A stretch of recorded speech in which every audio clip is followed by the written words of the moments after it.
Bell Podcast. I'm your co-host, Paige, I'm Bill. and welcome to episode 37. I think you need to adjust your microphone. It's a little low. You need to adjust your attitude. I don't have an attitude. All right. How's that for my microphone? Maybe a little Is that bit more. sufficient for you? Maybe a little more.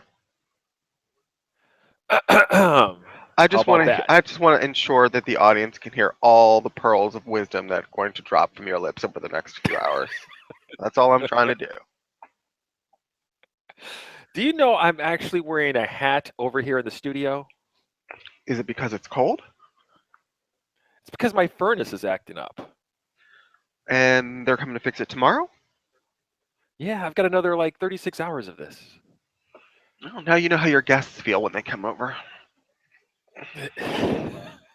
You know, I had my woman over last night.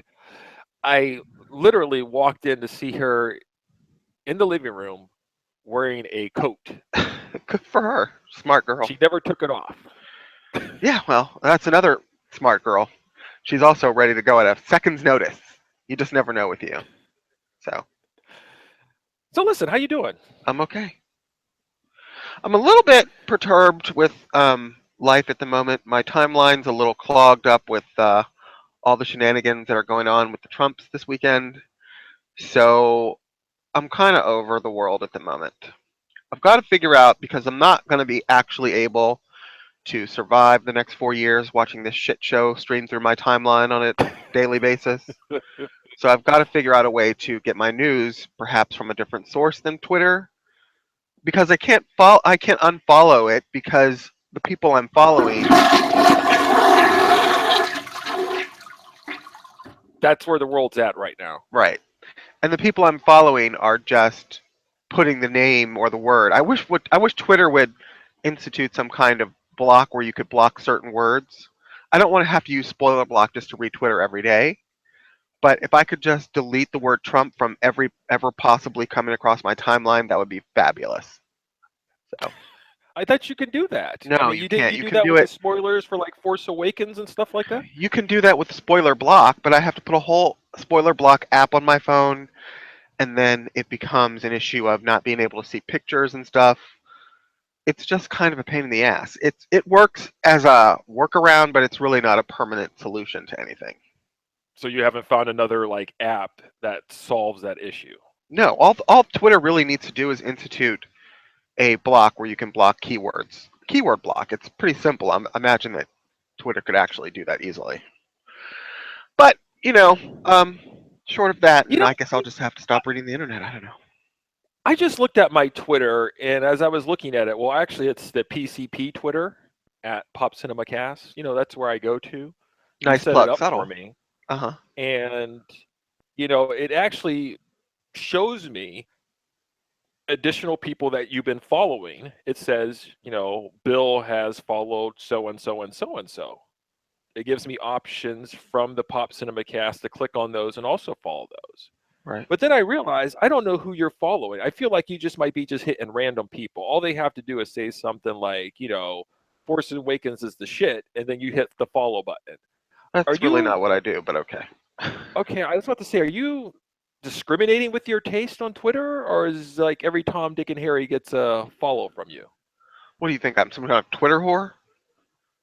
Really? Anybody that has a word that Star Wars in their tweets gets a follow? That's not how that works. You know what? I need to have some Marvin Gaye. Let's get it on tab. I'm following like 800 people, but they're all very. Of course, I vet my shit quite thoroughly. What are you talking about? 800 people? Well, I'm following 800 tweet streams. Now, if that's people or organizations, I'm following 800 tweet streams. Oh my God! I can't use you. You're using the word vetting. I think Donald Trump's ears are on fire because aren't they having an extreme vetting process? Yeah, right that's now exactly what's going on. But listen, the Pop Cinema Cast. I think I might have like well, it's actually ours. Actually, like I'm following exactly 716 people. Yes, Or the tweet Pop streams. Cinema Cast has like 200 people.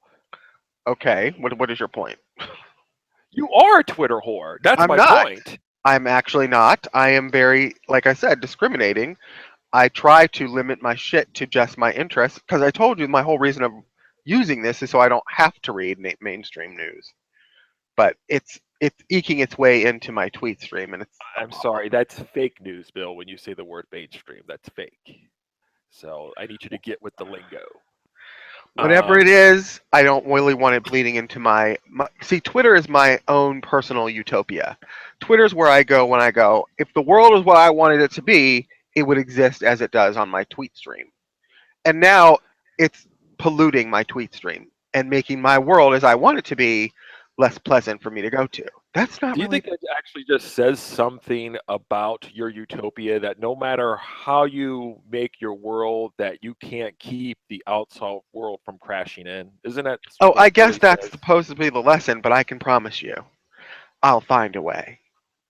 If I have to delete all 716 of these mofos and go on to another platform to use my news the way I want it to be done, I shall do it.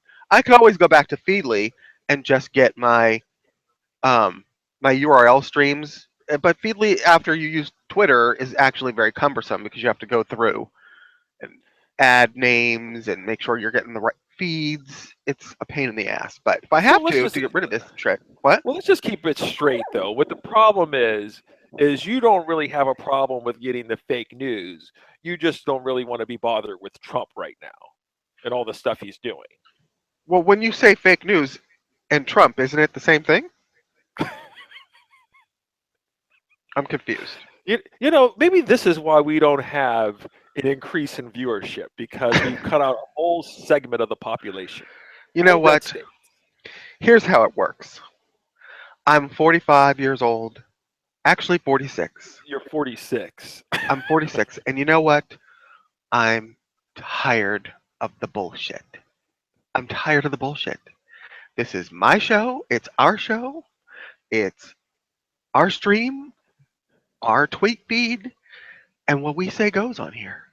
Damn, you're just keeping it real. You're keeping it I real for am. the end of Because I January. have had it. I have had it with the nonsense. I just can't. I can't wait for it to come over your tweet feed that somehow they're going to end up like keeping out somebody that they need for the next Star Wars movie. Like they can't get into the country to film the correct scenes because their visa has been revoked. Uh, I think that may actually just push you over the edge. I just can't. I can't. I can't with this. Every fucking day. It's like just when you think the day before it's gotten as bad as it could possibly get for a while and maybe the shit'll calm down and shit'll get back to normal for at least a couple weeks. Every fucking day it's like some other terrible, horrible, no good, very bad shit popping off. Every day. There are two sides to every coin, Bill. I imagine that maybe you're just getting some sort of inflammatory tweets that pop out there. So wait, for the people that are actually tweeting that stuff to you, do you remove them for your feed? Do you just sit there and go, you know what?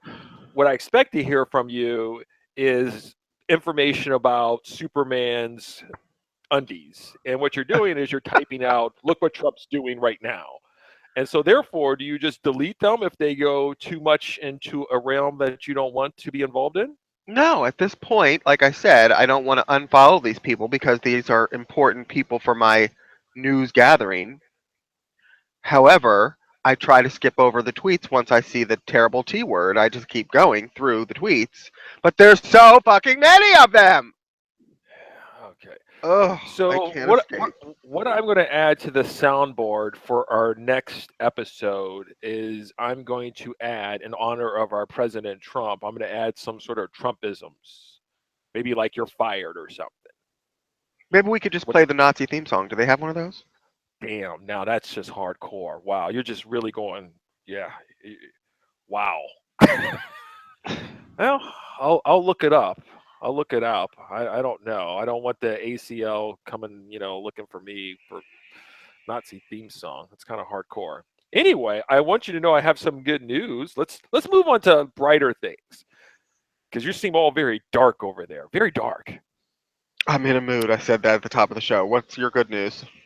You know what I did? I went out and did some. I went on a little date this weekend. Where'd you go? I did some glass blowing. Oh, right. How'd it go? It was fine. You Thanks make to some lovely Superfan glass Melissa thing. and Neil. They got me a little gift card to go blow up some glass.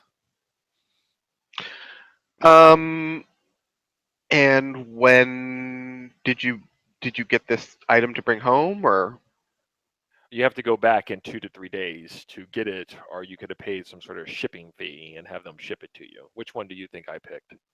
I know obviously which one you picked. Okay, so Right. what did you make? A decanter, perhaps a bottle for holding flowers. It's called a vase.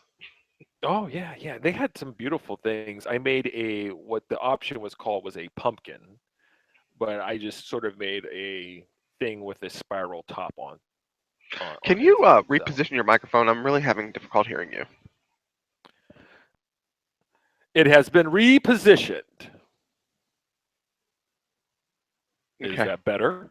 little bit. Okay, Okay. so you have to go back So I think my woman ended up making some sort of ornament, and like a it was Christmas all very tree. cool. It's all very cool. They got a blast furnace. It's very hot. Blah blah blah. They offered complimentary alcohol. Do you really think that's wise to be drinking while you're handling molten hot sand and glass? That seems like an odd thing to do. It does, but I think the workers there are really kind of doing most of the work. They're teaching you what's going on, but they're not really letting you like just run haphazard through their work area. So Okay. uh, the only thing that happened is when my eyes lit up. You know, it's like the word complimentary. When people say stuff like that, don't your eyes light up? Don't your ears perk up when people say complimentary? No, I usually think it's got to be some cheap doohickey or foofa because it's free and complimentary. They're never So going to when give you you go, away something like valuable or so that wait, they when could you go to sell. Longhorn and they go, we're going to give you some complimentary bread. Do you just sit there and say no? Just throw it to the homeless people outside because it's obviously garbage. I kind of do think it's been on every plate in the restaurant before it gets to mine. I kind of do think that. You know, we went to the restaurant afterwards. I ordered a combo platter of ribs, wings, and shrimp with baked beans and coleslaw. So the coleslaw came out initially, and the lady looked at me and goes, "You're not going to eat it?" And I go, "No, I should have told you. I don't like coleslaw." So it was this on little saucer, and she took it back. And then my woman looked at me and she goes, "You know, they're just going to serve that to somebody else, right?"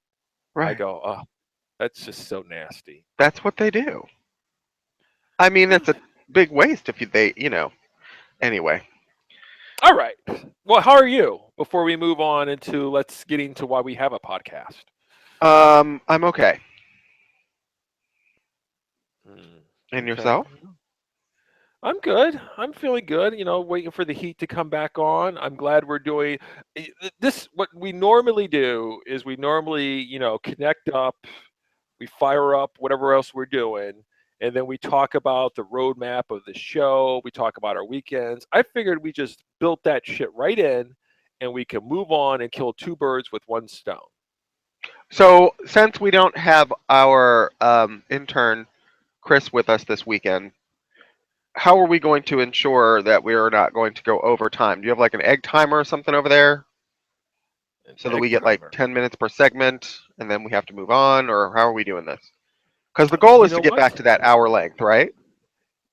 That is the goal. Okay. And what I will do is I will pull up a stopwatch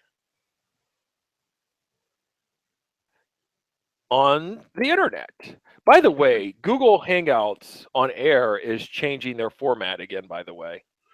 I heard that. So what does that mean? I still have to read it. If we had an intern, I could just print it out and just give it to them and tell me what's going on and what's happening.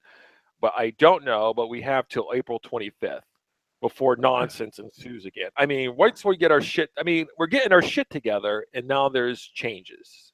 Right. Anyway, so I got a stopwatch, so I will keep track of it. Okay. I figure. So you're in a mood, blah blah blah. We're gonna do this show. What are you gonna do for this evening then? We're gonna watch Twin Peaks, and Gotham, which is getting even better as the season goes on. That Joker guy, the guy Jerome, is his name Jerome? It is. He's getting a lot of press. How's this? Is he playing the Joker? Well, the episode we left off at, he was just being unfrozen from cryostasis where he went because he got shot and killed last season. So Okay, but is we he an haven't seen his enjoyable footage. character? Is he really Yeah, bringing a lot of flair? you know, Gotham brings the crazy, so he's got a lot of competition. So I'm hoping that he, amps it up. But he was very good when he first did the role of Jerome last year. So Is the focus of the show still Jim Gordon, or is it kind of morphed into something else? it's still Jim Gordon, but it's getting more prominent with Bruce Wayne as he gets older. They add more to his character. So Oh, that's interesting. it is. I Okay, think it's the all best right. superhero show on TV currently. So that would go for you, Gotham, then Agents of Shield. Yeah, Agents of Shield, as it winds down, there's like a 90% chance it's not going to be coming back next season. I'm finding this particular season to be the least enjoyable of all the seasons at this point. It's just a little scattershot, and it seems a little bit random with some of the storylines. Ghost Rider was a big deal. It seems, the more the fans like it, the less it seems to appeal to me personally. People were really creaming themselves over the Ghost Rider storyline, and it really didn't do much for me. And now they're That doing this. uniform of his, at least in the still shots, it just looked really corny to me. It just looked corny. I mean, the effects for the character were good. I mean, very good. I would say excellent compared to other effects on other superhero shows. Um, Well, outside of the effects, his coat with that white well, that's how line. it. I mean, that's exactly how it's in the comic. The Robbie Reyes version of Ghost Rider, it looks exactly like that in the comic. So, I mean, they were just, using that as their inspiration for the design of the character, but the character itself, I didn't find really all that interesting. Um, you know, again, I would have, I like the Nick Cage version in the movies better myself. So, and now they're doing this You're a one. life model decoy storyline, which is like the last half of the season. And that's not really rocking my world either. So, Okay. You're like a little one man island. But you know what, Bill?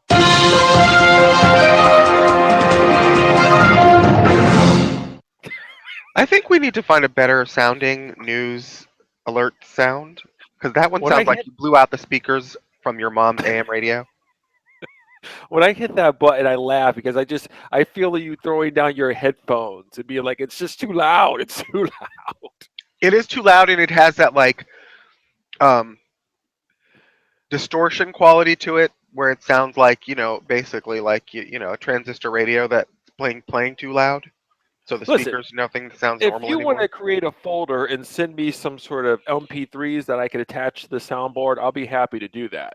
I mean, I'm over here sweating and slaving over here trying to do all this stuff while you're just over there just sitting there smoking cigars, soaking your feet in water, telling me I to will do shit. certainly look for some sounds. I mean, I understand when you're busy surfing through all the porn you go through that it's probably something that you don't have time to do is look for a sound that doesn't sound like it, blew out the back speakers of your Trans Am. So, Yeah.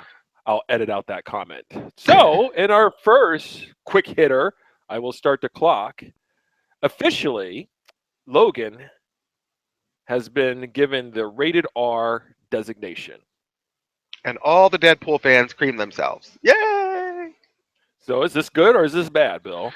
It's probably good for their street cred. Obviously, Deadpool has been the cat's pajamas for the whole year since it's been released.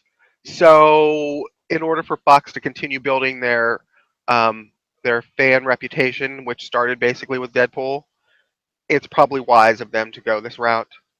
Although I don't think it's going to be the type of rated R that Deadpool was. I guess people need to see Logan's claws go into the bottom of somebody's head for it to be considered legit. So, Okay. Well, Mangold, the director, has indicated through his tweet that it's rated R. It's going to be including strong, brutal violence, language throughout, and brief nudity. I've got to say, with all of my issues over the Wolverine films that have been released so far, that be Wolverine and the Wolverine, strong violence wasn't something I felt like I needed more of. But okay, Well, do you remember Bryan Singer's X-Men 2 movie? I do. It's a quintessential scene where Wolverine is defending the X Mansion from I can't remember his name. Who plays the bad guy in that movie? In X-Men 2, Yes, his name is Brian Stryker. something, but yeah, the character's Yes, name is Stryker. Right, right, Stryker comes to there, and then Wolverine starts taking out all his armed guards. right. To me, that's ripped straight from the comic books, where he's actually sticking his claws in people. Now, that I thought was strong violence, but you didn't necessarily see blood. So I don't know if I need Wolverine to be chopping off hands and arms and actually having claws go through head. But as a Wolverine fan, I'm okay with it still. I don't think I need it, but I'm okay with it. Yeah, it's. I don't hate And it, it but does, I find it unnecessary. I find it unnecessary. and I at least in terms from a I don't know, like a fan perspective or a press perspective, to me it does add a lot of street cred because I feel like you're pushing the envelope that you're just not making it for the children. So at that point, you're trying to make a stand of going, this is how we're going to make it. And even if we have to lose a segment of our population, i.e., the children, we're okay doing this because this is our artistic choice. So that always speaks to me. Right. I don't know about the brief nudity. Is Bryan Singer on the thing trying to show off Hugh Jackman's ass again? Is that what we mean Wow. by brief nudity? Well, Brian Singer didn't direct this movie, and as far as I know, he's not producing this movie, so I don't know. But I, for one, can not ever have enough of Hugh Jackman's bare skin, so I'm good with that tip. So Okay, all right. Maybe it's Patrick Stewart showing some bare skin. I don't think so,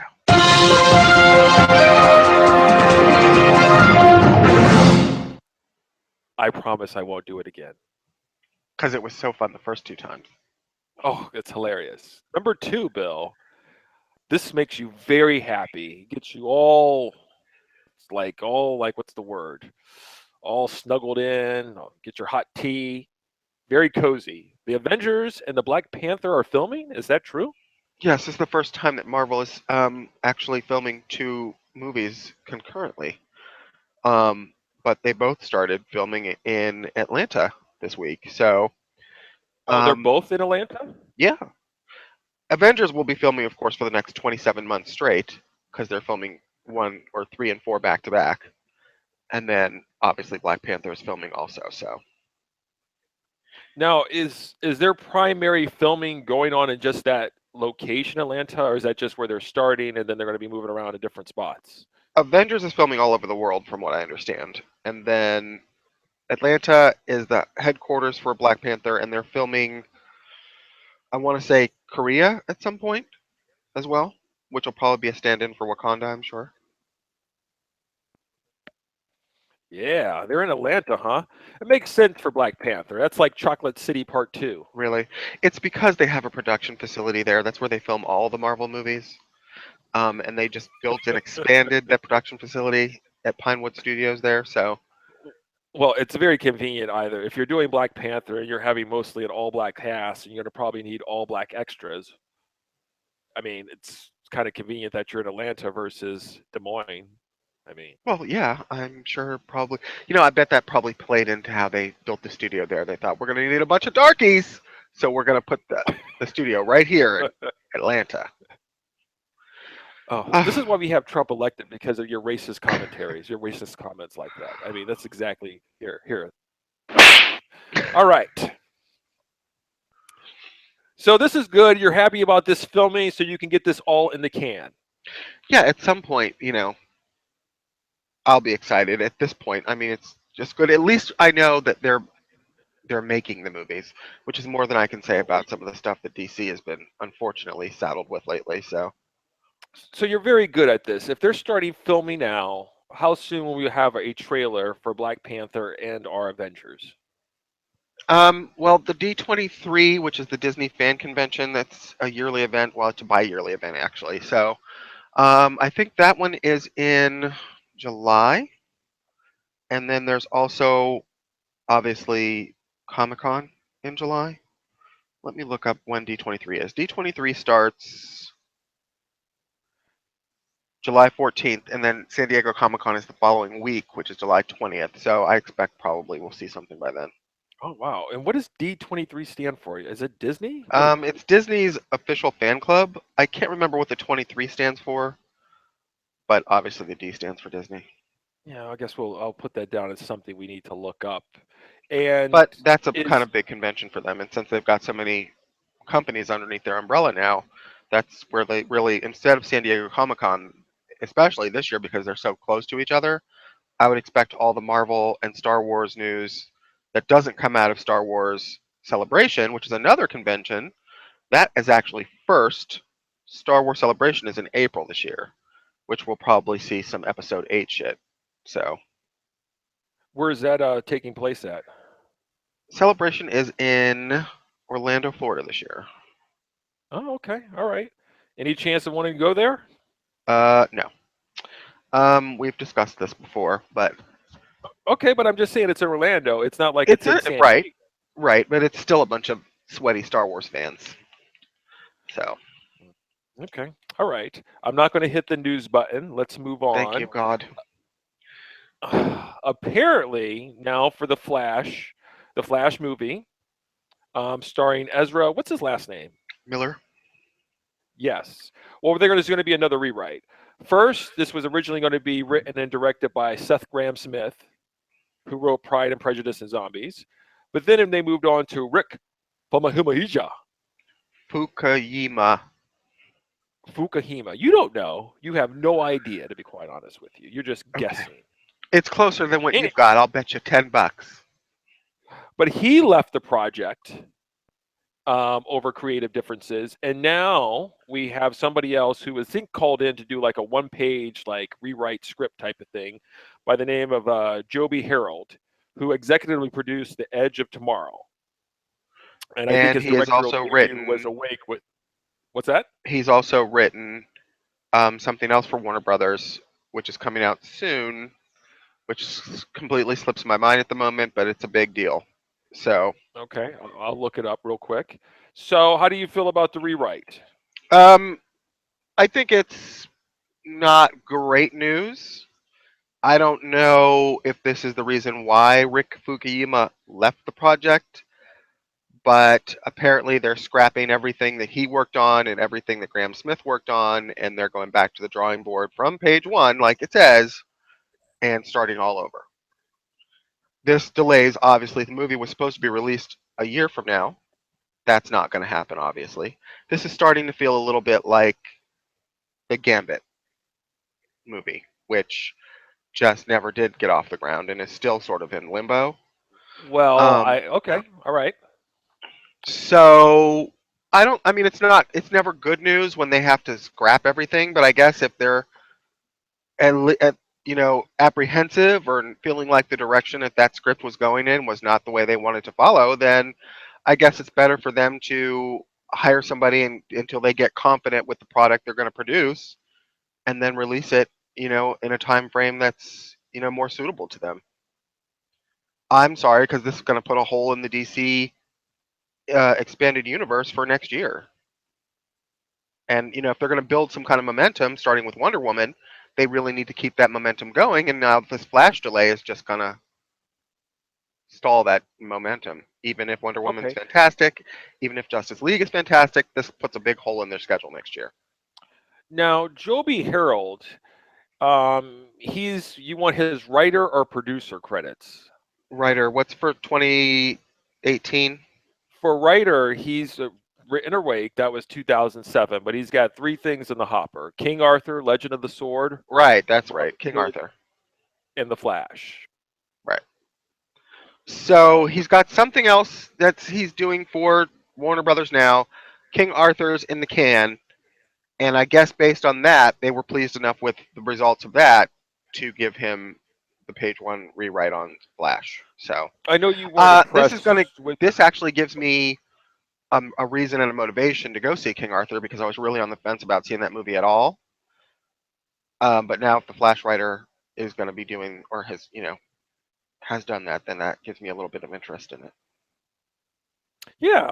I saw the second trailer for King Arthur, and I was not impressed by the first trailer, but the second trailer intrigued me a little bit more. So, which is exciting because, I mean, who doesn't love a King Arthur story? Ugh.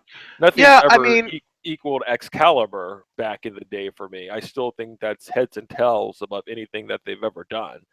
Guy But Ritchie is very hit or miss for me. Guy Ritchie is maybe to me like a low rent version of Tim Burton. Like he does have a unique vision and he does bring some different things to his early stuff, like Lock, Stock, and um, Snatch Two were Smoking very Barrels. interesting. But I really hated the Sherlock Holmes movies that he did. I only saw the first one, so I can't say that for the second one. Um, and I wasn't really in love with Man from Uncle.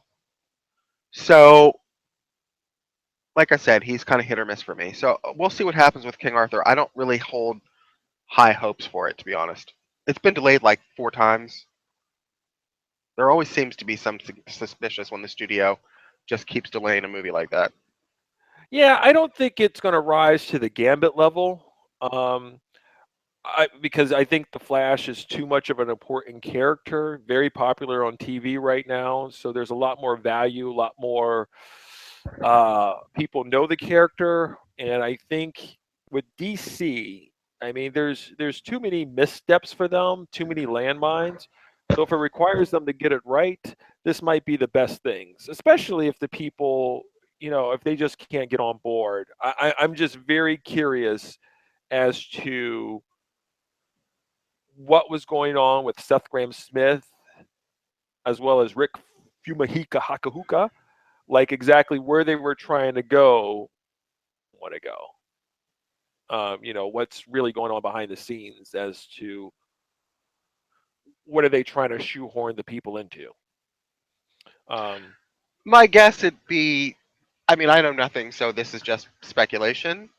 But my guess is that Fukuyama was probably trying to do some of the Darkness No Parents stuff that they maybe originally started out down the path of.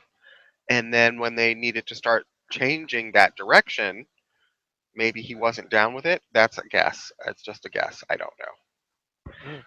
Once again, we have people turning down major blockbuster movies. All right, moving on. So we got some shows coming up here. Um, we've got Legion and Powerless. When does Powerless come out, Bill? Do you know? Thursday after Superstore. Okay. I'm kind of like thinking it's like Zorn for me. I seem I to have a laugh at the feeling, I'm trailer. sorry to say this, I don't mean to interrupt you, but I have a feeling you're going to be sorely disappointed. I don't even, look, I'm not even a fan of Zorn, and I think this is a steaming pile of crap from what I've seen of the trailers. I love the concept, but I just haven't laughed at any of the promo material they've put out yet. Oh, I've watched the promo material a few times. Just when I'm sitting around, I'm just like, oh, this looks like a hoot. Looks like a hoot. I'm surprised to hear you say that. I did not think that this was going to speak to you in the way that it seems to have. And I am guessing that it's not going to hold your attention for long. Okay. Well, by the time we do our next show, I'll probably have my review of it. But then also, we have Legion starting February 8th. February 8th. The thing about it is, if you looked at Entertainment Weekly, they had a review of Legion, and not that that means anything. I know we don't have to take like prop them up, but they gave it whoever the writer was. I don't have it in front of me. Gave them a A for a show, which you know I was already getting on board with the show, but it's very exciting that I'm curious where they're going to go with it, and I'm going to have an open mind when this show hits the TV. So Yeah, I'm looking forward to it. I'll see if I can sneak it past my husband. Sometimes, if you just don't tell him much about something and you sit him down to watch something, he can just sort of get into it. Versus if you give him something that sounds a little wonky to him, like a TV series about a schizophrenic superhero set in the X-Men universe, but not really, then he snarls and turns his nose up at it. Yes, I got that. So So you have to be very sneaky with how right, I'm you gonna be like, this. present Let's it just too. try this. This is new show. Let's just try one episode. See what we think. What do you think? Do you do you sit there like watch him as you started? Do you look out the corner of your eye to see whether or not he's accepting it, or is he No, kind if of he really settling in? can't stand it, he will turn to me and go, "We have to turn this off." Like we were watching a comedy special a couple weeks ago featuring the winner of one of the RuPaul's Drag Race seasons. It was like a stand-up comedy, and she was very like profane and used a lot of curse words and was very just adult oriented. And he just turned to me and was like, "I can't watch this." So that's how I knew. So Oh, okay, all right. he doesn't Did really you go suffer back and through finish stuff. watching it on your own? I didn't. There's too much stuff to catch up on, so I just thought, it really wasn't working for me either, but probably not as bad as the level that was bothering him. So Okay. All right, moving on. We've lost another individual. We've actually lost two. I only put one in here. You lost Mary Tyler Moore, and you also lost John Hurt. right, Mary Tyler Moore's show, which was groundbreaking television, from what I understand, was a little bit before my time. I don't think as a kid growing up in the '70s that I was really all that interested in that show. Um, but I know that it broke ground and did great things for people at the time. So I mean, that's not to take away from Mary Tyler Moore's contribution. It just was something I was never into.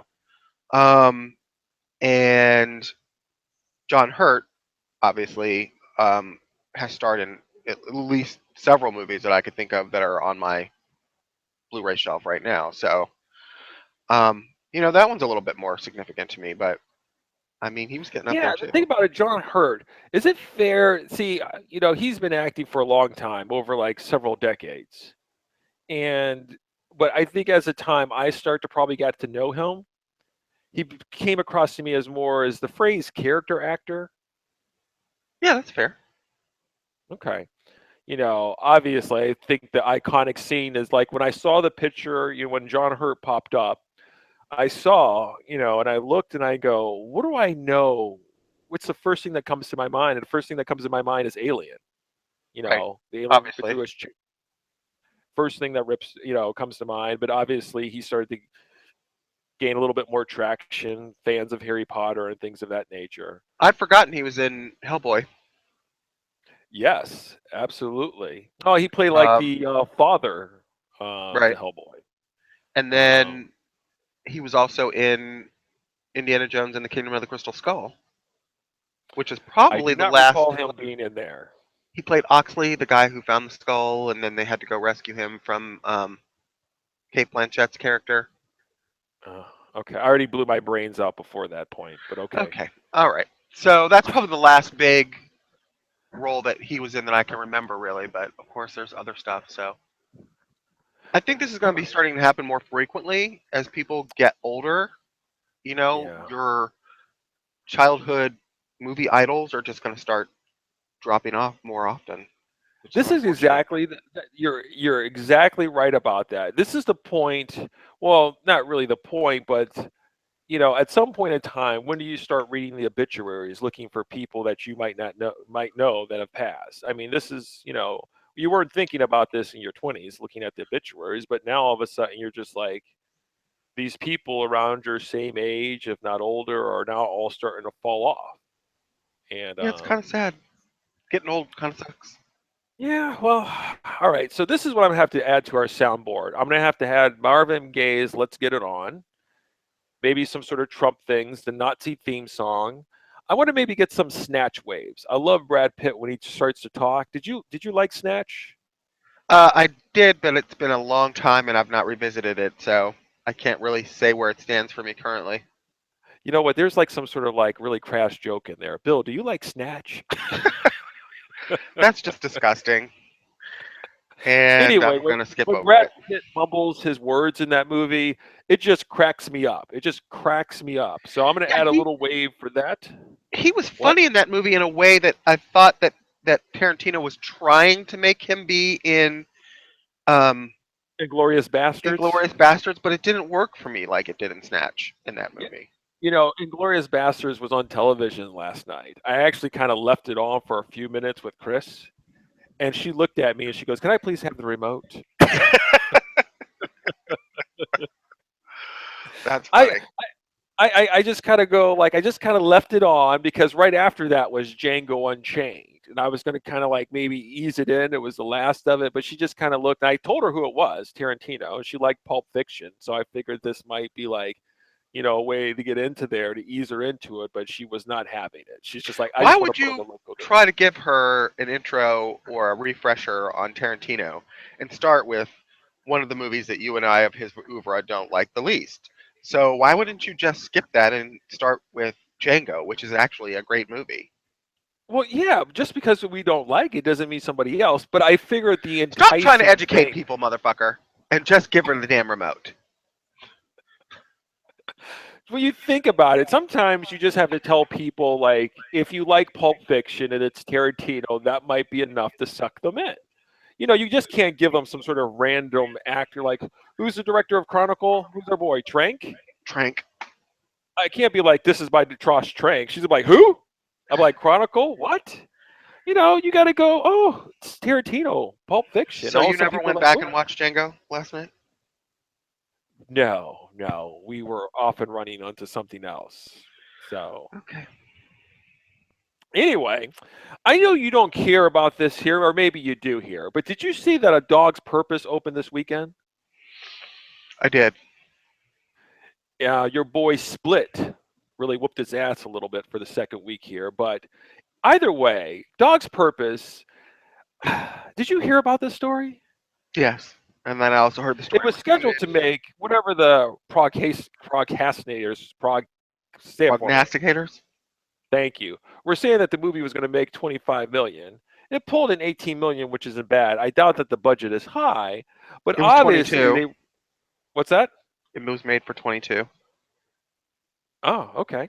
Well, the press came out that they were trying to shove this dog into a pool full of motors to create some sort of water scene, and the Right? dog didn't want to get in.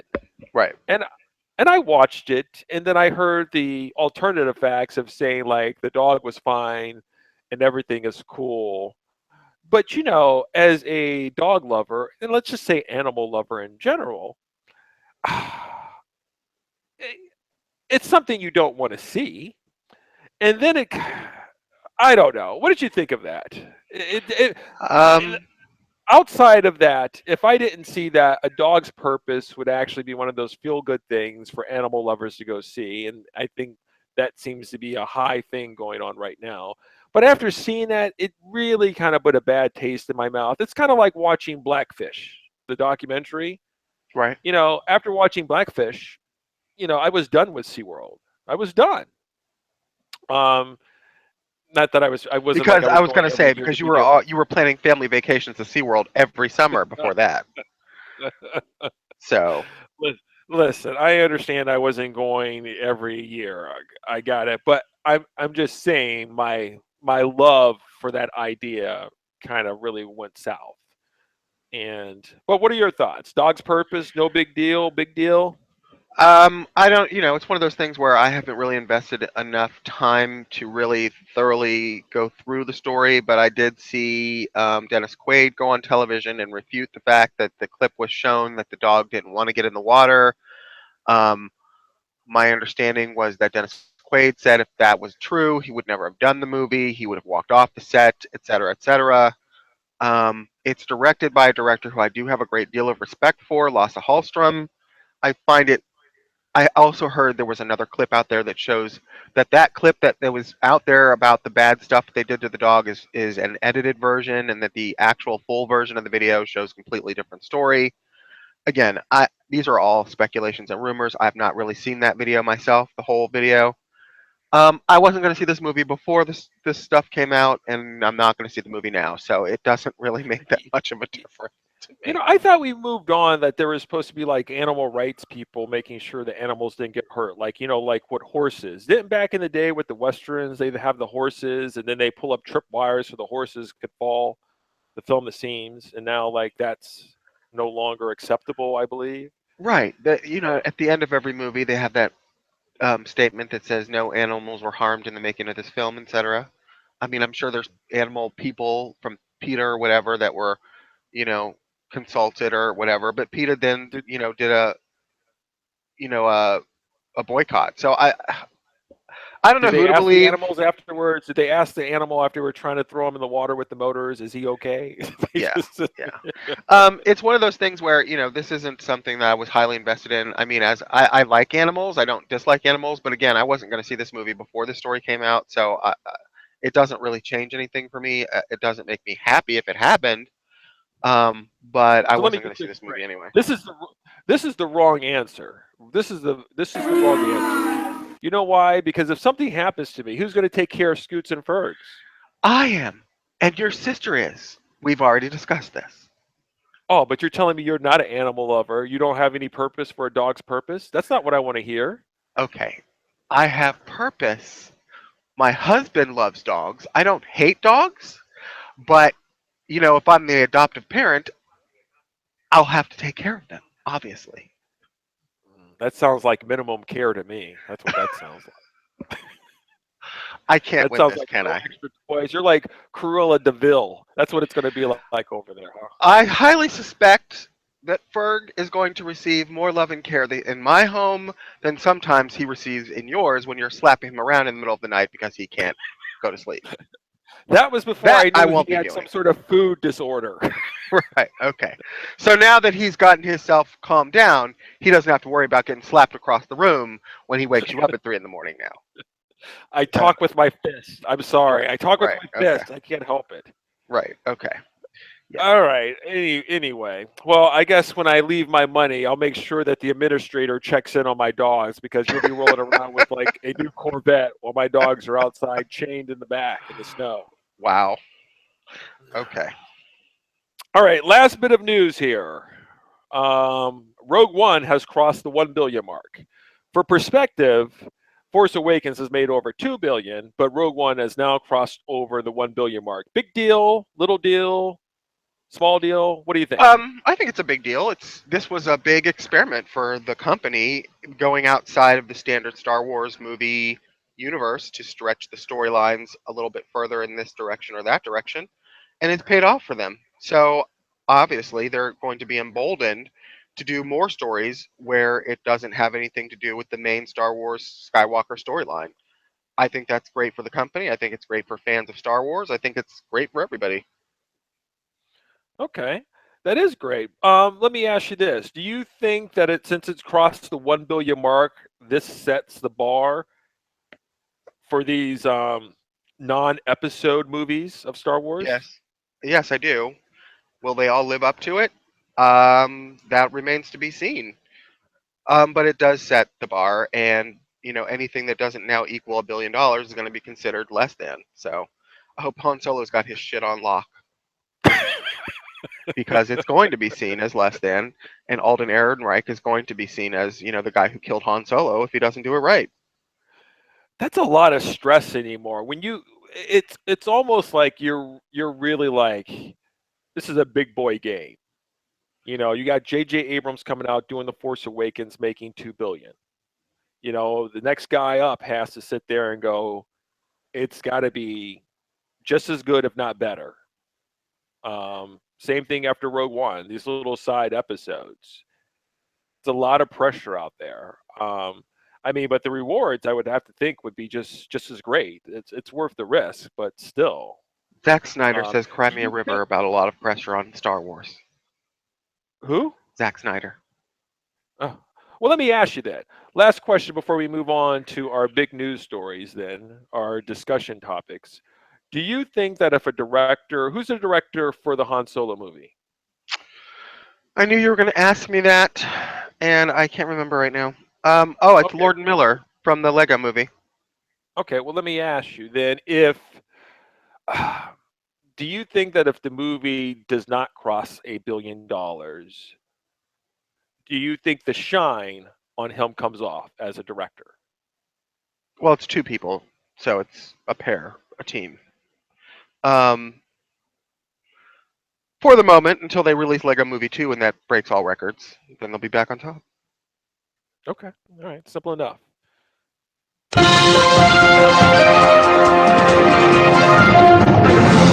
That has got to be. It sounds like the news alert from Saturday Night Live. It's the worst. Really? It's really Well, bad. you're just gonna have to find me another MP3 then. I'm sorry. Okay. I'm I can sorry. hum you a song better than that. My God. When I asked you to do the a cappella version of our opening, you seemed to be resistant, but now you want to start humming something, huh? All I right, can't wait. here we go. Okay. Our first discussion topic for the people who are still with us. Green Lantern Corps movie scheduled to come out in 2020.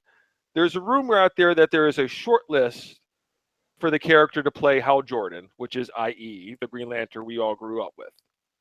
The short list includes Bill, Tom Cruise, Bradley Cooper, Ryan Reynolds, Arnie Hammer, Joel McHale from The Soup, and Jake Gyllenhaal.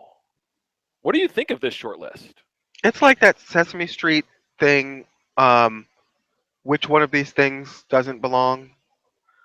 And they say like two things, and then one of them doesn't belong. It seems like Joel McHale is like that thing on this list.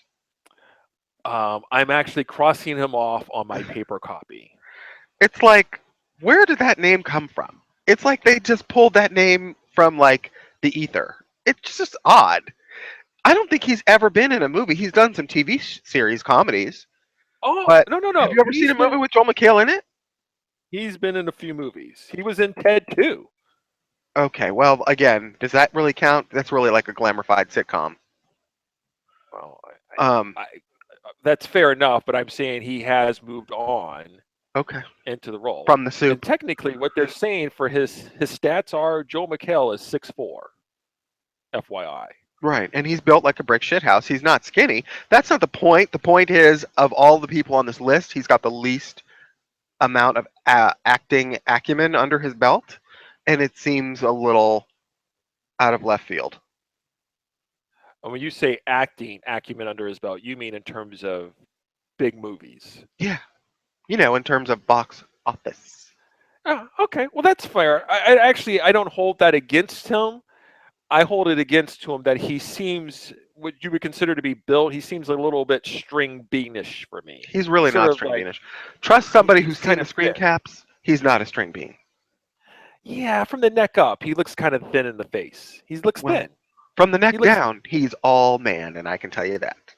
Listen, I've watched The Soup. I've watched The Soup. He's tall, whatever else. He might be really built underneath his shirt and his pants and all, but he's not going to be rolling around as Hal Jordan nude. He's going to have his clothes on, and he still looks kind of thin. He doesn't fill them out. He doesn't fill them out. Well, But okay, we'll anyway, disagree on that, but okay. Joel McHale doesn't belong in the list. That leaves us with Tom Cruise, Bradley Cooper, Ryan Reynolds, Arnie Hammer, Jake Gyllenhaal. Well, if I remember correctly, when Ryan Reynolds got the part of Green Lantern in the first place 6 or 7 years ago, Bradley Cooper was up for it then, and he was like the second choice, and I wasn't super thrilled that Ryan Reynolds got it over Bradley Cooper. My preference of this list would be that Bradley Cooper finally gets the part that I think he should have gotten in the first place, because I think he perfectly fits the look of Green Lantern. There's another person that's not on your list of 6 that recently came out as possibly being in contention for this part as well, and that is James Marsden. People know him probably most recently from Westworld.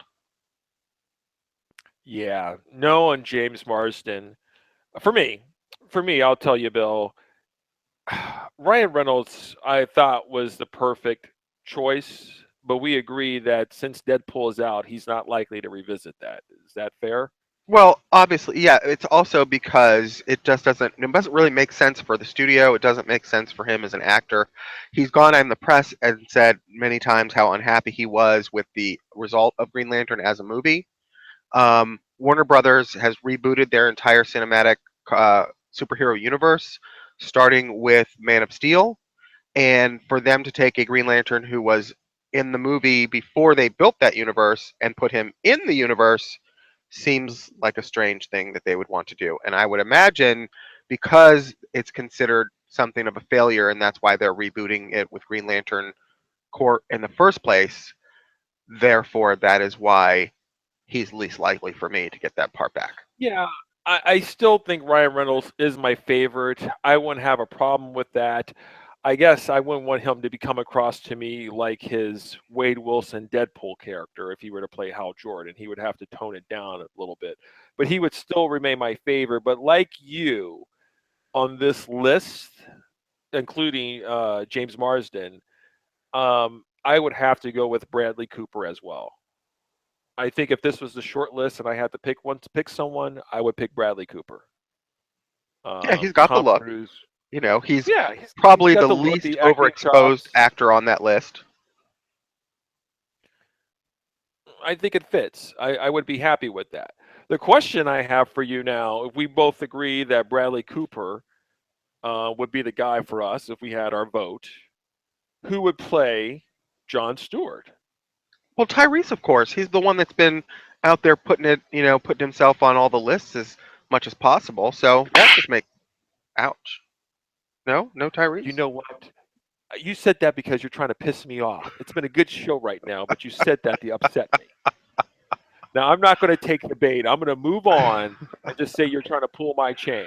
I need you to get serious. Okay. Um, I don't think Idris is going to look well next to Bradley Cooper. I think he's going to look like Grandpa Moses. So you need somebody of equal age with Bradley Cooper? Is that what you're Yeah, I saying? think it should be someone of Bradley Cooper's peer. Yeah, of his same generation. Yeah. Okay. Maybe Idris is the same age. I don't know. Maybe we have to look that up on IMDb, but Idris looks a little longer in the tooth to me, just off the He top of does. my head. But he has been working out. So, well, the funny thing Oh, he's about it fit is for sure. Idris is 44, How old is Bradley Cooper? I'm going to say 41. 42. Really? So they are Now, basically the same age.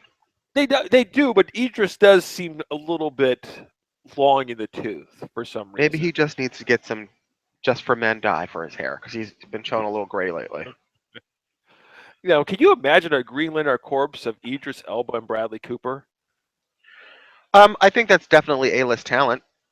Yeah, that fixes Zack Snyder world. Nothing but beefcake out there. That you Wow. love that. You and the rest of your friends. I would mean, love are that. they not supposed to be? They're superheroes. Are they not supposed to be physically fit specimens?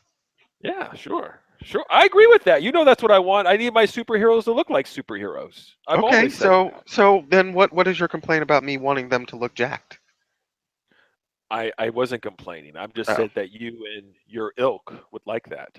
What exactly? What are my ilk? I don't have any ilk that I know of. What ilk are you referring? Listen, I just used the word. I don't even know what the word means. I just throw it out there, see if it fits. Okay. It's not like some tribe where we all call each other up on the phone and go, "Who do you want to play Green Lantern?" Well, let me look through my Gaia meter. Bradley Cooper's only got a 7. Ryan Reynolds has got an 8. I don't think we do that. That's not how that works. Why do you ask questions to which you already know the answers? Boy, you just had that queued up, didn't you? You were waiting for me to give you some I was. You're kind of ruining my soundboard when you call me out on it. I did have it Okay. queued up. Yes. I yes, figured. right. Okay. I didn't think you just pulled that one off the top of your head, but okay. And now it's time for Star Wars news. Okay. Bill. Yes. So, episode 9 Nope. comes out in December. Hello? Yeah, that's a no. When does episode 9 come out? Episode 9 comes out in I'm sorry. 3 years. I'm sorry. I have to count in my head. I have trouble counting because I'm getting older. So episode Is that 8 the comes excuse out we're in going to use? Yeah, that Episode is. 8 comes out December 15th. Okay, and we have now the title of episode 8. We do. It is called drumroll. What is it? The Last Jedi. How do you feel about that? Good name, bad name, sucky name? I think it's a good name. I think it's full of ambiguity, which is, I'm sure, the point. Because Jedi. Jedi is singular or plural. Correct. It's both. So it could refer to Luke. It could refer to Rey. It could refer to someone that is neither of them. It could refer to both of them. I personally feel like it refers to Luke, and my personal feeling is that this is going to be the Luke centric of this trilogy story. So I'm all for that. Do you think they will be killing Luke off? I sent you a meme yesterday. Did you get it? Yeah, I saw the meme. It was like, I know you're not going to kill Luke Skywalker before my eyes. Right. It's Star Wars, and in between where they put The Last Jedi, it says, I highly don't want them to kill off Luke Skywalker right before my eyes. So, I find that The Last Jedi is a very cool name, and I have put in the notes maybe to kind of discuss, but we'll do it at another time in terms of titles of movies, like how that affects people like viewing them or wanting to go see them. And like The Last Jedi, for me, is a cool name. It seems kind of badassery. And there are other movies, like we have that movie Get Out coming, that we saw the trailer before Split. right. It looks interesting to me, but the name Get Out just seems kind of lost in the shuffle and the mix for some reason. It just doesn't seem like I have a cool title to me. It sort of comes across as basic, maybe low. I don't know. I've read that movie as a comedy, and I don't understand from the trailer I saw how it's a black comedy. Like I don't get it. Like Yeah, it didn't look like a comedy to me. I kind of ignored that because I felt like that was their whole idea of trying to bring in a wider audience, maybe some sort of like Army of Darkness audience, a little bit of horror, a little bit of humor. But either way, I'm kind of digressing. It's directed by Peele, right? So, I mean, he's got the comedy background, and I was kind of confused when they said he was the director because it seemed like not that comedy people can't do drama, but it just didn't seem like his kind of thing. Yeah, most of the trailer, out of the 2 minutes, the minute and 50 seconds of it was like, this is kind of creepy. Right. I don't know. I don't know how I feel about it. Well, I feel very good about it until they show me another trailer where there's nothing but step it, fetch it jokes going through it. But anyway, Last Jedi, cool, very exciting. Nothing but positivity coming out of Disney. It's getting the hype train rolling with that title. Yeah, I think it's a good title. I think it's, like I said, it's intriguing. Okay. And I don't have a title for our a little sound wave for this next topic.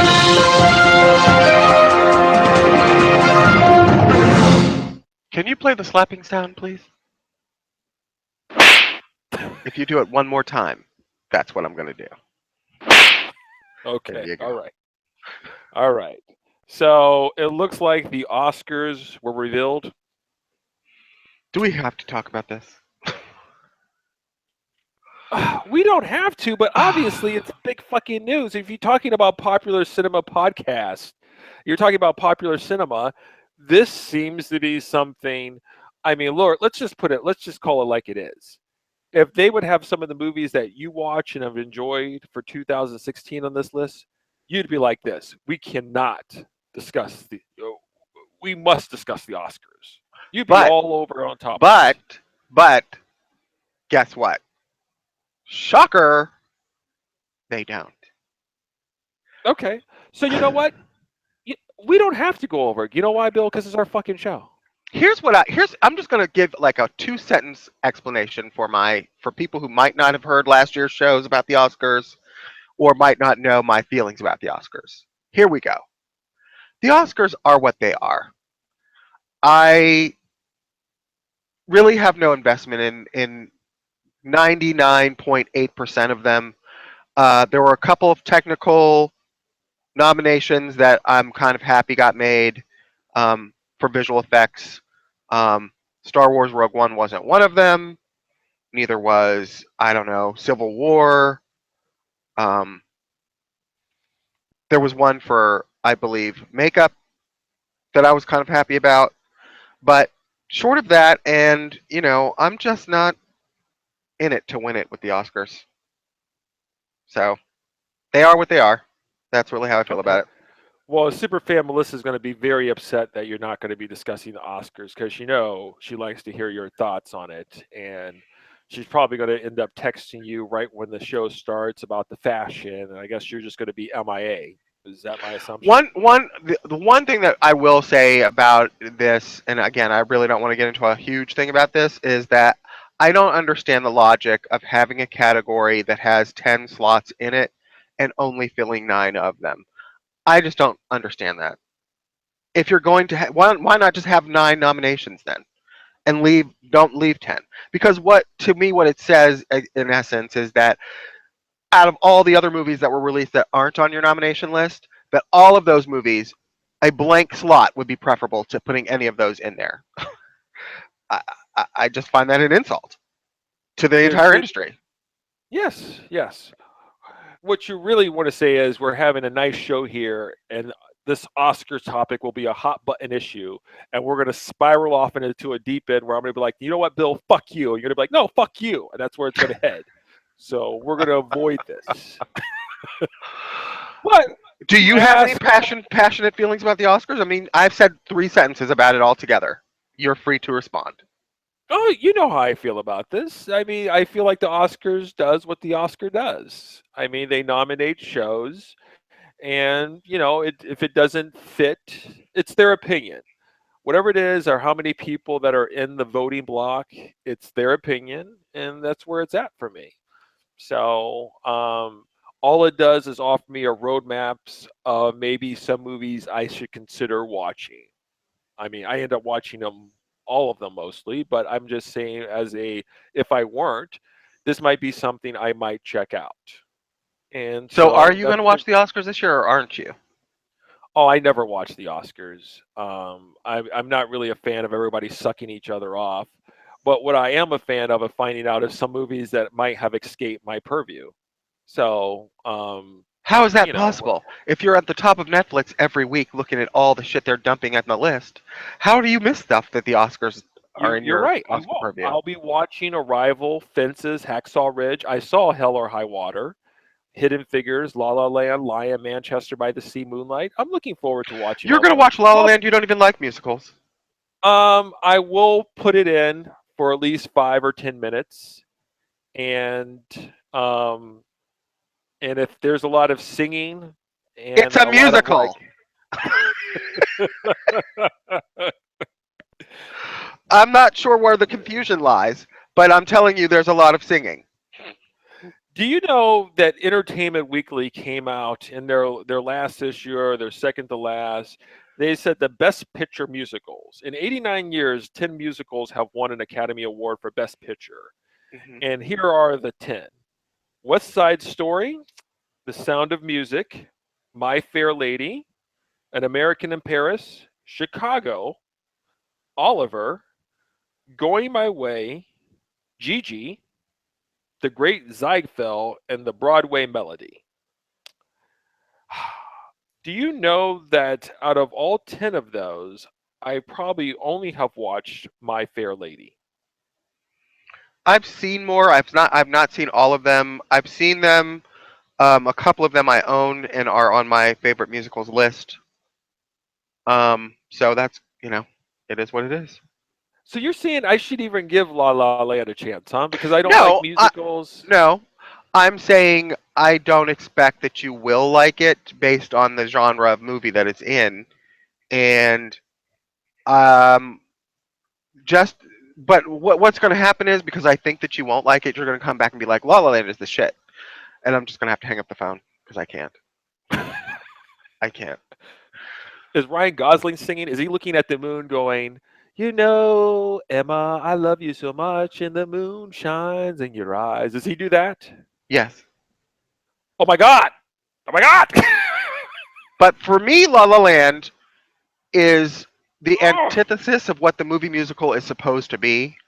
You know, it gives you the packaging of a happy-go-lucky movie musical in which, you know, everything turns out with a nice bow at the end, which is why I watch musicals. And then it pulls the rug out from under you 5 minutes before the movie's over. And to me, I call it the hipster musical.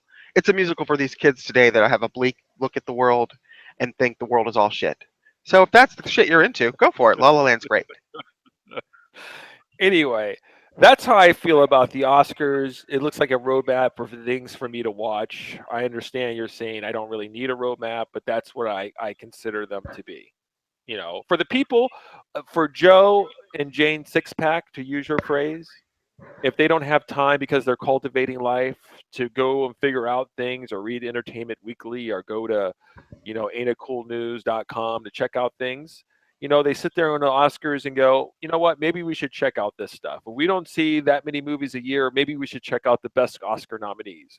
So maybe if we're Sure. at a water cooler, then if somebody mentions a best Oscar film, at least we can say we could watch that.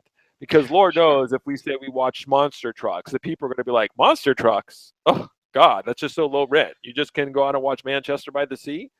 You Sure. know, I am completely in agreement with the process in which people listen to other people's opinions and then form their lists of doing things based on things that other people disliked or liked. That's you the know what I'm going to actual way of being a sheep. you know That's what the I'm going to do? definition. I'm going to add a sheep sound to the wave now. Yes. I knew you were Please going do. there. I have to add an MP3 of a sheep noise. Yes. Okay. All That is right. This show is Sheepology 101. and we are done. You know what? I'm sorry. I forgot. I wasn't supposed to do that again. One more time. I'm sorry. I did not know. I forgot. I have Okay. pushed it. That was my fault. Okay. My fault. All right. This might slow down the show, but I'm always one to be talking about Netflix. I mean, you've been sucking on my teeth for I don't know how long. So you can. Okay. So there was this article that came out, and it kind of pointed out some of the numbers for Netflix, and it said that Netflix has lost on their DVD service 10 million subscribers over the past 5.5 years. They're at their lowest level of DVD subscribers. They're down to 4.1 million customers now as of December. But their instant streaming customers have been shooting up off the charts. They're currently at 94 million subscribers in 190 countries, and maybe they're expecting to get up to 160 million streaming subscribers by 2020. But the whole point is that they've been putting more marketing into their streaming service, like over 1 billion, but they don't even market their DVD service. So it's still very profitable for them. But I guess the point of the matter is at some point in time, I think, I'm going to use the word again, prognosticators are thinking that maybe there will be no need for the DVD service. My question to you, Bill, is this is the same company that killed Blockbuster and the rest of the brick and mortar, disc stores. What happens if Netflix gets rid of their DVD service? What does that mean? Where will we be at that point? Means we'll be at a country full of people that don't care whether their movies look like shit. They just want them at the touch of a button. So as long as they can get whatever they want beamed into whatever quality level that they can get to their 4K televisions, 65 inches that are capable of so much more, they'll just feed it all garbage. And then, they'll be happy because they have it all at their fingertips. We all Listen, know that we know you're DVDs and Blu-rays are going the way of the go ahead. dodo. It's going the way of the cassette tape, the 8-track, and the fucking LPs. But LPs are coming back because people discovered quality counts for something. So, I don't really give a crap whether Netflix has disc service or not. I don't rent things. I have a thing about that, as we know. I just want the studios to keep making at least Blu-ray level discs available for as long as possible so that I can purchase them and have that quality if I want it, and if to own it on my shelf. And hopefully the streaming quality will continue to evolve, and at some point it will be at the level of Blu-ray or 4K. It's just not, in my opinion, there yet. But who knows what it'll look like in 10 years. So there's some sort of bill standard that you give. When you give your explanations, when I give you these, I kind of make it very open-ended for you, and this is how you do it. You take it and you go like this. Well, it's not going to affect my shit. I can tell you that right now because I don't rent discs that have been touched by children with boogers on their fingers. So I don't know. They can get rid of it. All I care. As long as they keep making my Blu-rays and my 4Ks on my television, we won't have a problem. But they can do whatever they do. you asked All right. my opinion, and I told you how I feel about it. That's how I feel about it. I need you not to have such a Trump narrow view. I need you to have some sort of more worldwide view of how this affects the general masses. I don't give a shit how it affects the masses. How does it affect you? This is, I guess, then the question.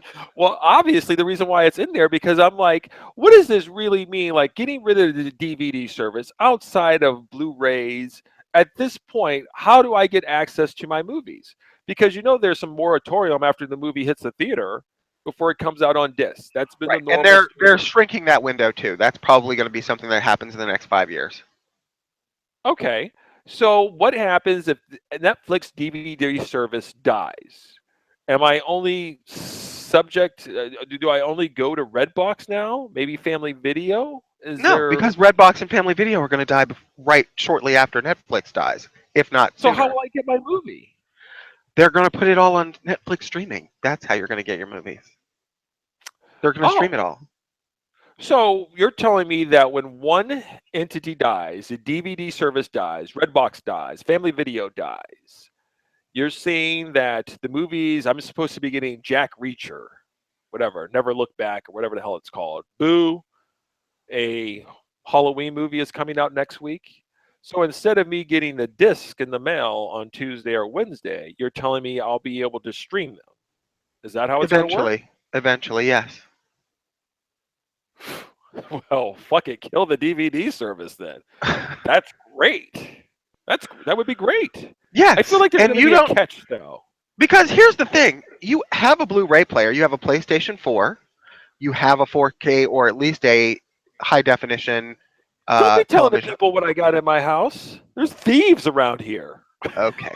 All right, but you're technologically up to date, shall we say, with the ability to watch high definition video from the comfort of your living room.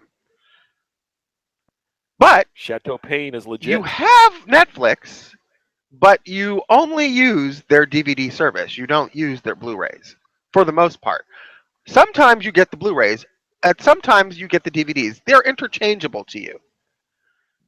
Despite the fact that Blu-rays give you 4 times the video quality signal of a standard DVD.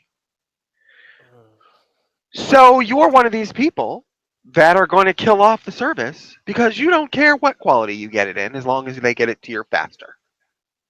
I like how you're blaming me. You're blaming me. That's exactly what you're doing. I'm just saying. But this is good. But you don't care, right? Like if it comes in Blu-ray or DVD, makes no difference to you. And when you put it in, you don't go, gee, I wish I had this on Blu-ray when you're watching the movie on DVD, do you? You don't even notice, do you? I don't. No. When I come to your house and we're watching television and we're flipping through the channels and you put on some crap that you've got on your AT&T DVR, and I go, I can't, what, are we watching like Hell's Kitchen or something? I can't tell because everybody's so fuzzy. Is this in standard def? And you go, yeah, I guess I didn't notice. Even though you have all those channels in high def, you choose to record shit in standard def. I actually do it by accident, to be quite honest with you. High Because def you takes don't up notice space on my DVR. And you do it by accident because you don't notice the difference between high def and standard def. Right? You know what? I do notice the difference now, and it's quite irritating. But sometimes I just don't care. Sometimes you don't need to see all the freckles on the people's faces. I just need to just get the content out of it. But anyway, what's your point, though? My point is, you are a proletariat with this issue. And you are just common man who's just like gonna get whatever you can get in whatever definition they'll give it to you. As long as you can get it faster, you don't really care. And that's how most people feel. And, you know, that's why DVDs and Blu-rays, especially Blu-rays, aren't doing as well as they might, because it's disc-based and it requires them to mail something in back to the store that they don't feel like whipping by the post box on the way back to work the next day, when they can just hit play on their little remote control and it's done. It's convenience. It's inconvenient for people to have to use discs versus streaming, which is why streaming's winning. And it will win the war in the end. Okay. I make This sounds I make no qualms about that. I It realize sounds my like a little win-win disc-loving for me. self. Huh? It sounds like a win-win for me then. I get my Um, movies instantly then. Well, yeah. As long as you don't care about the quality of it, it is a win-win for you. But when I come over your house and have to wear eyeglasses and a magnifying glass to see the damn movie, it's a problem for me. So what if they say that I would assume that if they're going to be killing the DVD service, you're telling me they're not going to be pumping Blu-ray quality over my fiber optics? I'm saying even 1080p, even 4K. We've got 4K Netflix, and I can tell you, even 4K Netflix streams are not as good as standard Blu-ray, and God knows, not 4K Blu-ray quality. You know, this is the problem with you. We're going to move on into our next subject here, but the problem with this is you're just bougie now. That's what it is. Back in the day, you got a black and white television. Now all of a sudden you're high on the hog and you just can't go to like old places you used to, old haunts. Now you're just like, I can't. I can't watch your standard definition show. I just rather go to sleep because it hurts my eyes to just watch your standard definition show. I I don't have to think it's bougie to want the best quality available as a consumer in 2017. I don't think it's bougie when freaking Blu-ray players cost like $50. I don't think that's bougie. Bougie is like walking into Saks Fifth Avenue and going, "Give me the highest priced Gucci purse you have." That's bougie. Okay? This shit is not beyond poor people to have technology of. It's not expensive shit to do. It's slightly more convenient and requires a slight bit more of work for people to get into their homes to stick a disc in a machine, okay? But if you can't get up and stick a disc in a fucking machine, how fucking lazy can you be? Okay? You know what I think? See, this is the problem is you are bougie because when you walk in my house and I have standard definition on the television, it's like you clutch the pearls. Like, oh, what else is Yes, going on around here? because you have at your fingertips the same fingertips that make you hit channel 6 can be the same fingertip that makes you hit channel 1106. And boom, glorious high def. Yeah. It doesn't So you're the cost you type of anymore. guy You're that's already gonna leave paying my for house. it. You're going to leave my house and go to the Marriott if I have standard def. That's what you're leaving out. You're going to be like, you know what? I can't stay here. I can't stay here. All right. We're moving on. I'm not going to hit the button because that's going to Thank annoy you, you. God. But What's your I'm just point? saying, you know, I hope once streaming takes over, I hope it's not done at the level that we have it now. I hope it doesn't completely wipe out the disc world until they get it to at least the quality of Blu-ray discs. Okay, fair enough. You know, I have to put this article in here about your boy Ben Affleck. According to insiders with knowledge of its financing and rival studio executives, they're saying that Ben Affleck's latest movie, Live by Night, directed, wrote, and produced, telling the story of a Florida rum runner. Apparently, they're looking at a $75 million loss bill. Currently, I think it's probably made about $16 million globally. It is a flop on gigantic levels. It's a flop. I don't know if I'd say gigantic levels. I don't think it cost that much to make it anyway, but I understand that it's a disappointment, yes. Okay. I didn't even see the movie, so why am I defending it? I don't know.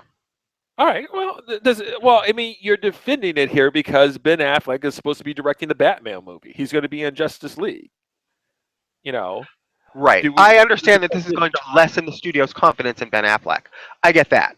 I get this is going to probably create them to perhaps want to put some kind of oversight on him to do that movie. And from everything I gather, Ben Affleck doesn't really feel like he needs any oversight. So this is going to create conflict and ultimately either delay the movie or cause some kind of consternation between Ben Affleck and the studio, is what I see happening. That's not good news. DC has had enough struggles getting out of the gate, and I just feel like this is another, this on top of the Flash problem is just it's like kicking somebody when they're down. They can't get up for getting kicked down so much. They can't. Every time they turn around, they get kicked in the nuts. Oh, yeah, I hear you. I would like to think that, my opinion here, from my side view here, I thought Live by Night in and of itself, I guess we've had this discussion before. I didn't think it was going to generate big numbers to begin with, but maybe it was supposed to do better than what it did, like a little bit more than just $16 million. I imagine it was. What's that? I imagine it was supposed to do more than that. Yeah, I guess I see the point of that. I don't think I'm concerned about it. I don't know. I don't believe that Ben Affleck needs a handler. I think this is one of those, like, I don't know, personal projects that you want to do.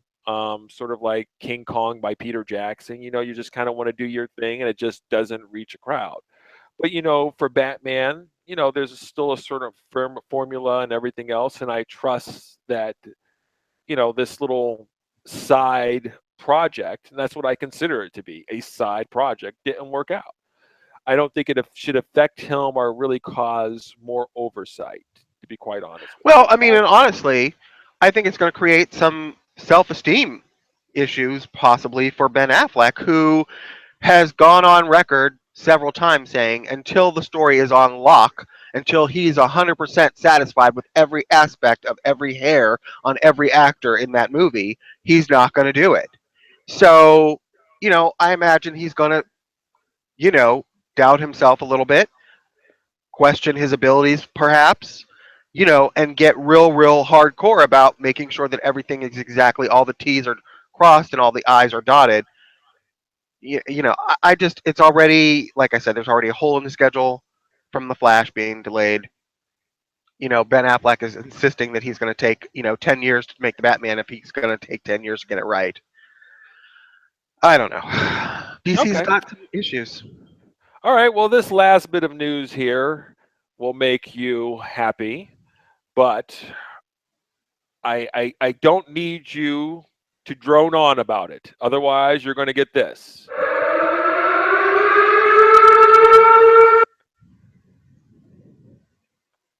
Okay. All right. You didn't really find that to be funny. Okay. I'll just move on with it then. So, Bill, we both saw Split a week ago. We haven't had a chance to talk about it. Have you finished jizzing your pants over there? Okay, here's what I'm going to say about Split. I was not in love with Split for 99.8% of the movie. I felt like it was kind of bleak, and I felt like it was not my style of film that I like to go see, where there's some upliftingness to it. I felt like it was kind of, although it was a fascinating character study, I also found it was, like I said, it just didn't have a lot of people to root for in the movie, and I just wasn't super invested in the story that they were telling me. I'm Until glad you're saying that. It's so funny. We had conversations about this, but I didn't hear that aspect. But go ahead, continue. until the end of the movie, when they started playing the theme song from Unbreakable. And at first, I was confused by this because I was like, let me get this right. They couldn't afford to get a new composer for this movie because it costs 5 cents to make. So they're going to just rip off the Unbreakable theme song at the end of this movie, huh? I was like, that was like the capper for me. I was like, I'm fucking done with this. And then you have Bruce Willis's character show up at the end when they're talking about the news clip where the guy who was in Split, has escaped, and they've given him a nickname. They're calling him the Horde because of all the personalities. And there was a character 15 years ago in the same town that had another weird name. And Bruce Willis peeps over and goes, they called him Mr. Glass. That's what I said. Holy fucking shit. Good up Because and crap yourself. this takes something that I wasn't really super invested in And now it becomes absolutely a must for me to go back and re-examine it and look for clues as to whether they were laying any kind of groundwork during the movie that I didn't catch. It creates an interest in me to go back and see exactly what kind of arcs that they were giving these characters. Like I've already thought about some of this, and the girl in the character in the movie that plays I forget what her name was. It Casey, I don't know. the one that survives the attacks. You know, she's kind of the one that's like she's always like listening to him and is like fascinated with him, and she's the one that he talks to the most. And you sort of get this idea because they tell her story sort of in flashbacks that her discussing stuff with him. I kind of think there's two stories going on in the movie, and I've only seen it the one time, but I need to go back and see it again. But while his character sort of becomes like the supervillain of that Unbreakable universe, her power might be that she's got some kind of like intuitive ability that the other girls don't have that sort of talks him down from his crazy. And maybe that's the origin story of her as a superpowered person at the same time that he's the superpowered villain. I don't know. Again, I've only seen it the once and I'm just examining themes about it in my head because of the last 5 minutes of the movie. But to find out that it's an Unbreakable sequel, it's Unbreakable 1.5, if you will, because to me it's not a full Unbreakable sequel because you don't know anything, it has any connection till the last couple minutes of the movie. But this also, the financial success of this also opens the world for them now to do a full Unbreakable sequel, in which M. Night Shyamalan has said already in the press that that is going to be his next movie, and that he's going to take the world of Unbreakable and the world of Split and combine them into the third movie. Holy effing shit, yes. Give it to me now. Okay.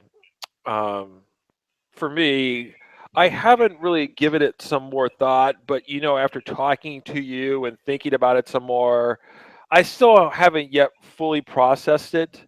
But the beginning part of what you said, I think for me, it's so almost like at the time, initially, I had the um, um, opposite thoughts of you.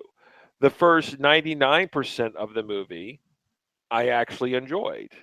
And I felt like the last 1% was sort of like a trick on me. Like, while most people might get excited to find out, I mean, obviously we're already in spoiler territory, that it's an Unbreakable sequel.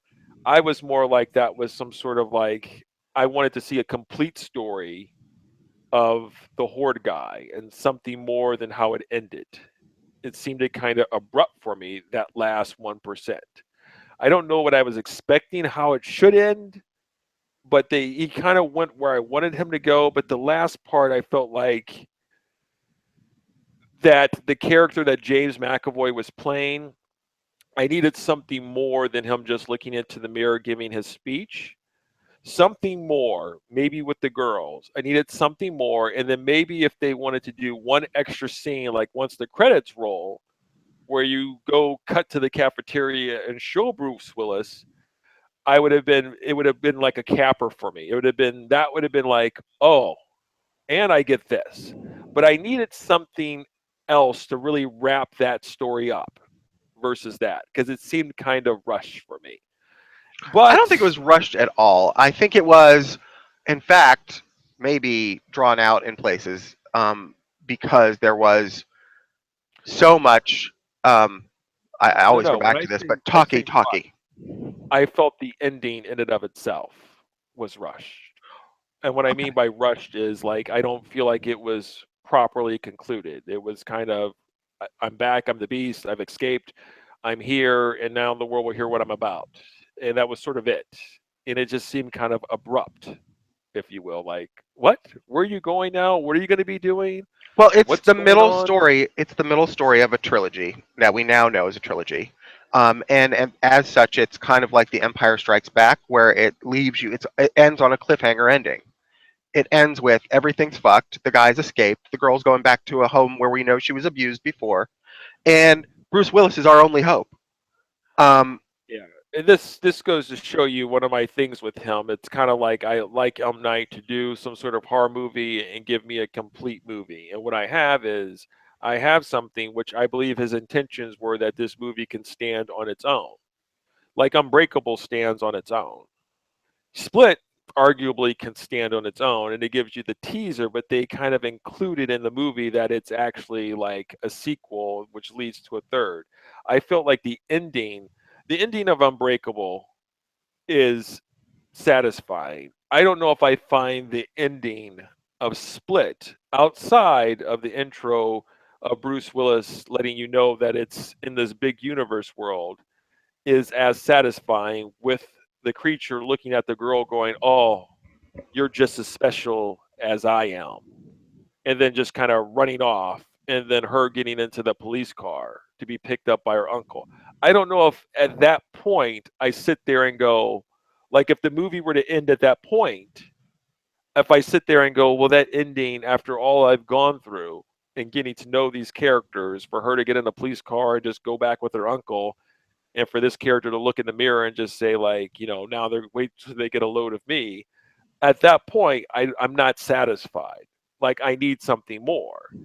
And I think Well, throwing on the Bruce Willis scene, that kind of muddles the waters of going, well, here, I'm letting you know that there's more coming. And it's just like, oh, to okay, me, well, that's great. James McAvoy is his character is a fascinating character in that I've always been fascinated since my soap opera loving days, which is that this is not, DID is not something that's new to a soap opera fan. They've used it as a convention in soap operas for the last 30 years. DID being dissociative identity disorder, which is the characteristic that James McAvoy's character has, where he has like 23 different personalities in this movie.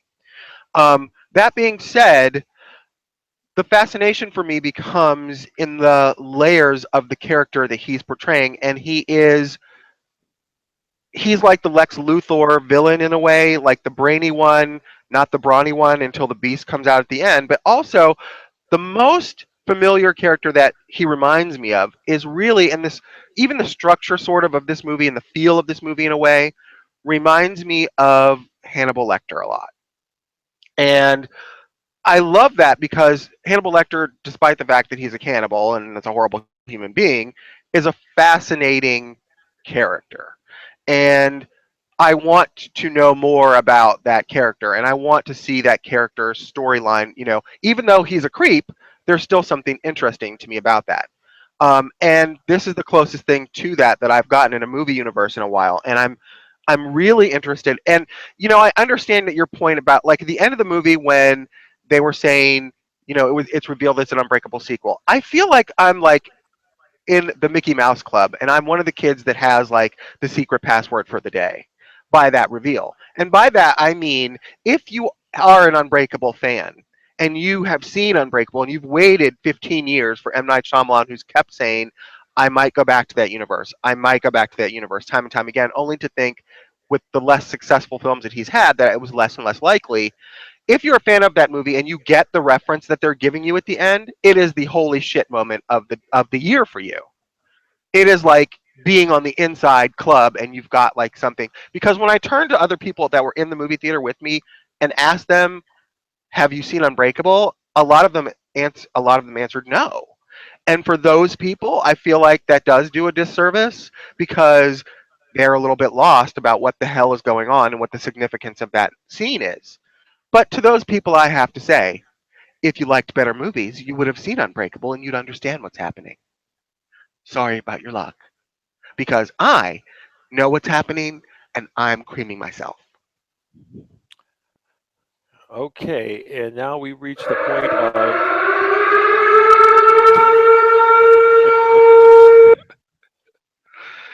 you're like I'm just Cujo now. This all you have to do is give you like certain words. All you got to do is say M. Night musicals, and you just start frothing at the mouth. You're frothing. I'm You're sorry. just like hi. You're just like I'm sorry, but it's like somebody's rubbing your nipples over there. They're just sort of rubbing it. You're just like yes, yes. I've been waiting for this. I've been waiting.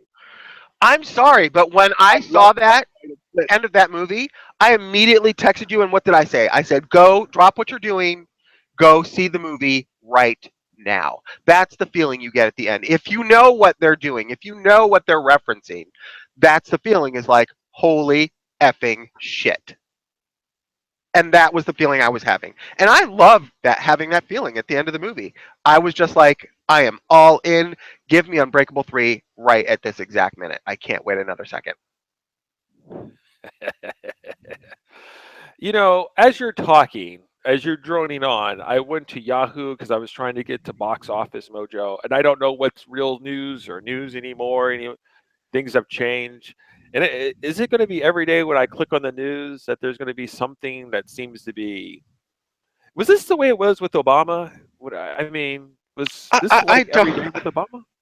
I don't remember. You know, I didn't feel this when I For didn't. Bush, Of I course, don't recall it being like this every day. Even for Bush, I don't recall this being like this every day. no. It's Every it's day. like a dumpster fire that can't be put out with either water or a fire extinguisher. It just keeps raging on. It's like a wildfire that can't be contained. White House says it deliberately omitted Jew from Holocaust Remembrance Day. The response is, we are very inclusive, and there were a lot of people that were killed in the Holocaust outside of Jews.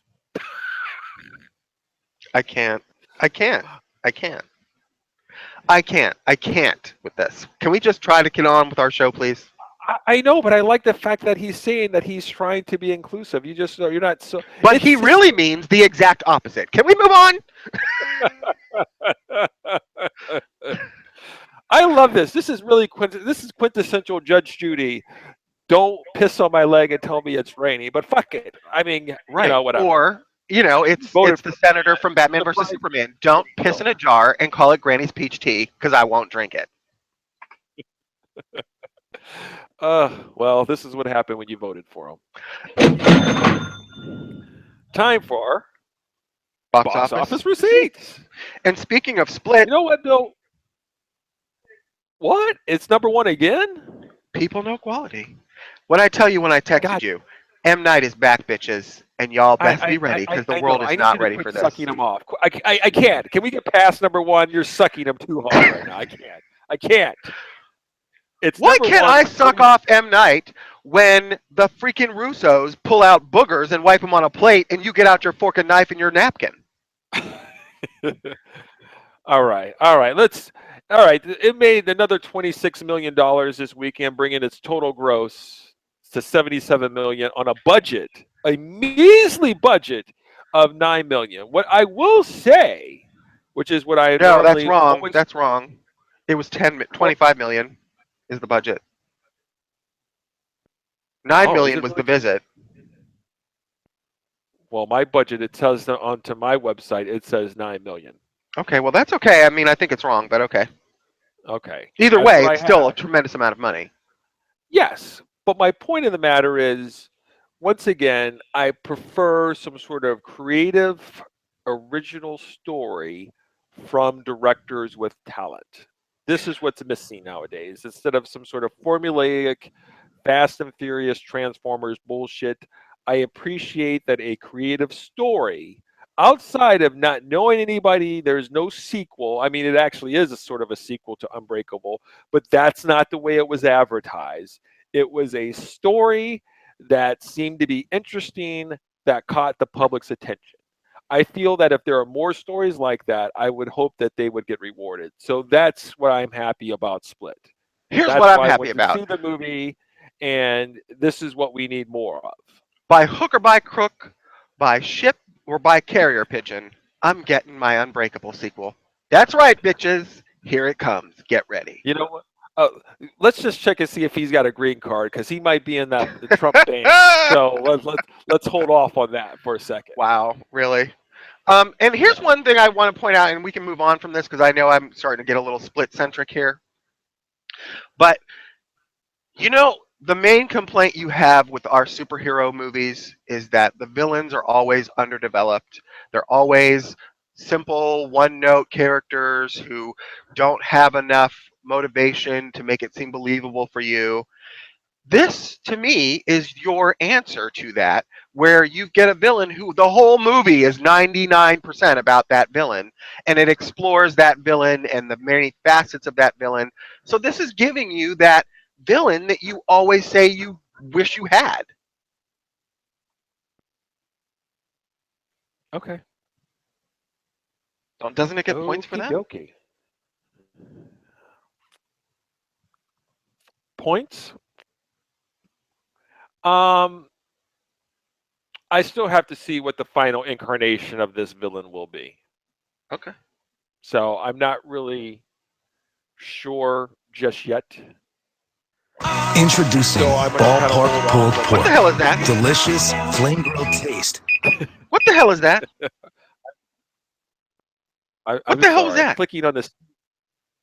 I was clicking on a fake news website article that was talking about Trump's decision on National Security Council is stone cold crazy.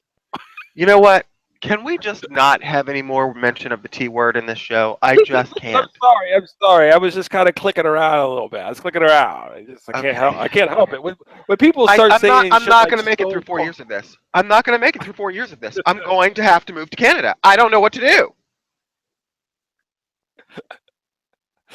It's too much change. It's too much change. Too soon. Too soon. I can't. I can't with this. All right. Number 2 movie, A Dog's Purpose. But for throwing his dogs into waters with motors, it might have been Wow. able to take over number 1. But sadly, it didn't. On a budget of $22 million, it pulled in $18 million in its That's first not so weekend. bad. I mean, that's not huge disaster numbers. Yeah, it's catering to the people with dogs, so you would expect that movie to do well. Number 3, You know one as of- well as I do, as soon as it hits Netflix streaming or Netflix disking or whatever the hell you're doing with your Netflix that you can suck everything out of them that they've got on availability lists, you're going to watch that movie. you know what? I might not watch Dog's Purpose. You might think I would, but I might not, and it won't be because per se that they threw the dog in the water with the motors. It will be because it's going to pull at too many heartstrings, and I don't want to sit there and be crying in my popcorn all night. So it may be too emotional for me. All right, So, and just you know, apparently, you know, go ahead.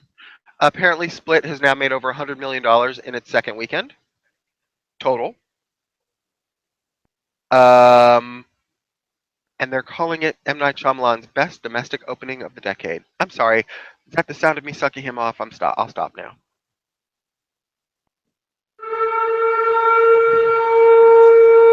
I need you to stop, okay? I said I would. Okay. All right, because you were reading the other headlines when he was doing After Earth out there, right? You weren't reading. Oh, I those did read headlines, those. were you? I just didn't focus on them because I disagreed with them. I read them. You know what? You're getting. Listen, I'm not going to rain on your parade. You know, it's a very cool ending, and you're getting an Unbreakable 3, and actually it forms a nice little trilogy and a nice little universe in and of itself. It's very cool. It's very cool. I'm not going to rain on your Did you parade. not watch Unbreakable over the weekend since since this came out? Because I would suggest that you really do go back and review Unbreakable. I'm sorry, Bill. What I would suggest you do is you start watching some of the Oscar nomination movies. Okay, that's what I Wow. would suggest. Wow, but you like Unbreakable, so I was just trying to get you to re-enjoy something you already enjoyed. Yeah, I'll re-enjoy it after I finish watching the rest of the movies that are in my Netflix queue. Okay, that's what Okay. I'll do. All right. All Don't have to right. get nasty about it. Number 3, one of your favorite movies of 2016, Hidden Figures. Cute. It's up to 104 million. Obviously, these are just, I'm assuming, domestic totals on a budget of 25 million in its 6th week of release. It's making money, money, money. All right. That it is. Number 4 in its first week of release. Thank God, the last one of this. Resident Evil: The Final Chapter. Didn't they call the fifth Friday the 13th movie the final chapter 2 before A New Beginning came out a year later? Yeah. Maybe if Mila Jovovich needs some extra cash in the future, she might revisit it, like the Resident Evil: The Return or something. Who knows? Right. How come It's the run only its movie course. outside of The Fifth Element that Mila Jovovich has starred in as a leading role? Well, she was in Joan of Arc, right? And then these movies. She I didn't think she was. was bad in Fifth Element. I just expected, I guess, more from her career than 5 video game movies. But I okay. mean, I think she was. I want to say she was like a model, right? Yeah, she started out as a supermodel. And then she's just turned herself into this whole thing. And so when you go to her like IMDb page and what she's known for, I mean, obviously we know her for like The Fifth Element. That's where it really got rolling for her. But then afterwards, from 97 of The Fifth Element, we rolled into Zoolander, Resident Evil, which I did enjoy the original Resident Evil. And then from there, she was just off and running with all these Resident Evils. She did some in-between movies, but nothing of note. But, she's filming Shock and Awe right now. And she's got another movie called Future World coming out. By the way, she's Russian. Did you know that? Oh, she'll definitely get a visa then, right? Right? Oh, yeah. The way she looks, yeah. You're going to be grabbing her by the... Mm-hmm. Oh, I didn't say it. I didn't say it. All right, number 5. Your movie that you actually saw in the theater, just because it has a sad ending, it didn't make it, your top movie list, but La La Land pulled in another $12 million. It's up to a total gross of 106 on a budget of 30 million in this 8th week of release. Overrated. Excuse me. I'm sorry. I had a cough. The good news is, certain movies, I don't want to be a hater out there, Bill, but there are certain just things I feel like should be punished. Or Triple X, The Return of Xander Cage, in his second release, has pulled in 8 million. so there won't be a quadruple X? So it's grossed 33 million, but its budget was $85 million. I don't know who in their world, once again, just because Vin Diesel is doing some Fast and Furious shit, would somehow think that something called Triple X, The Return of Xander Cage, would put $85 million on it. I mean, God, it just looks so fucking stupid. Well, like I said, that'll probably be the end of that franchise. Yeah. Well, once again, there's certain things I feel as though, really, but okay, I'm moving on. I'm not going to round out the rest, but that includes it. It's a good show. We didn't have any type of technical difficulties. We didn't have the coldness fray my wires where I have to somehow, what's the word, splice this together. What's It's been the running good. time? I don't know. We're probably nearing 2 hours. No, I don't think so. Is it? Well, I think we started around 2:07, 2:09. It's about 4:01. How in the So, fuck does this happen? I don't even understand how this happens. I you mean, know how it happened. We went over a lot of topics, and technically, really, in order for it to keep it short, we just probably only had to hit a few things. Like if we were to cut out the Netflix, maybe my hate on the Ben Affleck movie Live by Night.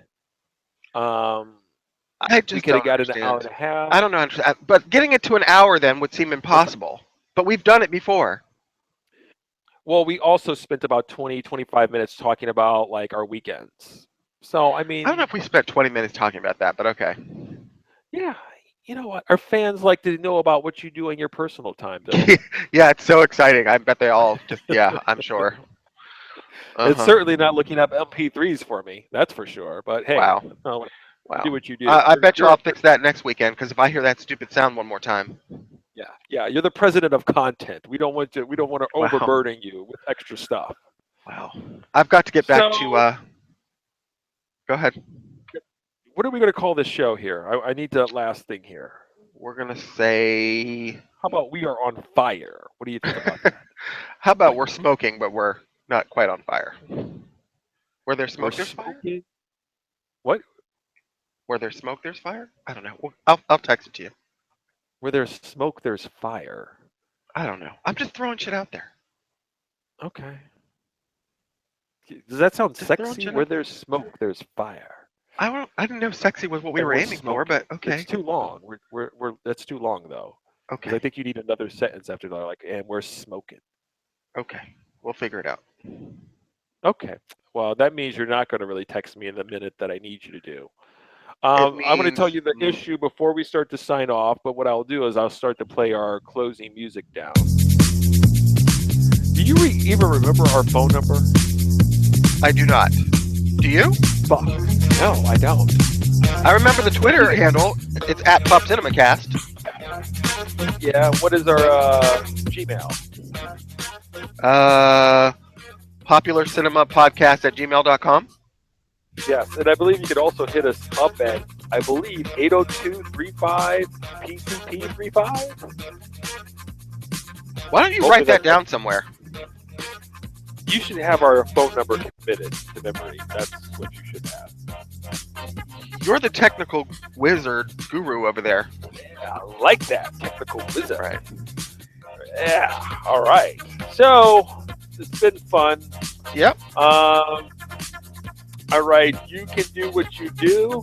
I have been your most gracious host. Does that make sense? Gracious host. Yes. Thank you for listening. I'm Payne. I'm Bill. We'll see you in 2 weeks. Bye. Peace.